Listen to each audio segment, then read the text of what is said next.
Chapter 83. Return. That evening, I gathered up my things and made my way down to the common room. The townsfolk eyed me and murmured excitedly among themselves. I overheard a few comments as I walked to the bar, and realized that yesterday most of them had seen me wrapped in bandages, presumably with terrible wounds underneath.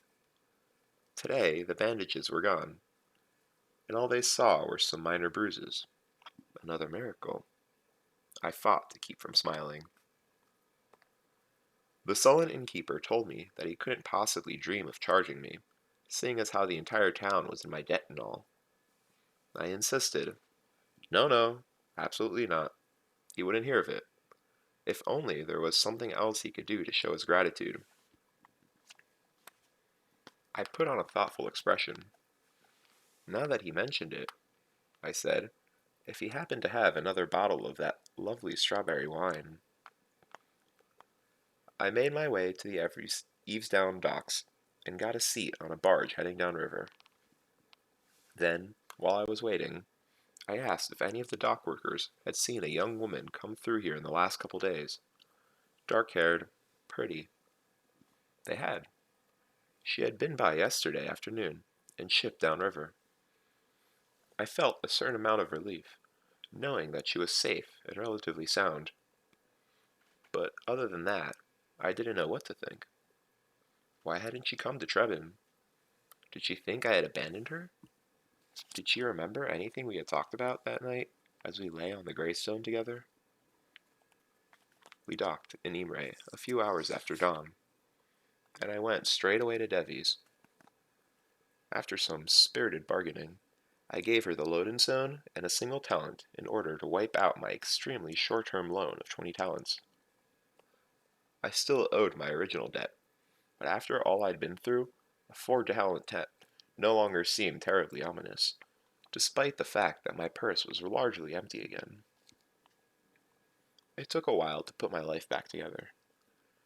I'd only been gone 4 days, but I needed to make apologies and give explanations to all manner of people. I'd missed an appointment with Count Threpp, and 2 meetings with Manet, and a lunch with Fella. Anchors had gone without a musician for 2 nights. Even Ari reproached me gently for not coming to visit her. I'd missed classes with Kilvin, Elxadal, and Arwyll. They all accepted my apologies with gracious disapproval. I knew that when next term's tuitions were set, I would end up paying for my sudden, largely unexplained absence. Most important were Will and Sim. They had heard rumors of a student attacked in an alley. Given Ambrose's smugger than usual expression of late, they expected I had been run out of town, or at worst, that I was weighed down with rocks at the bottom of the Omethi. They were the only ones that got a real explanation of what had happened. Though I didn't tell them the entire truth about why I was interested in the Chandrian. I did tell them the whole story and showed them the scale.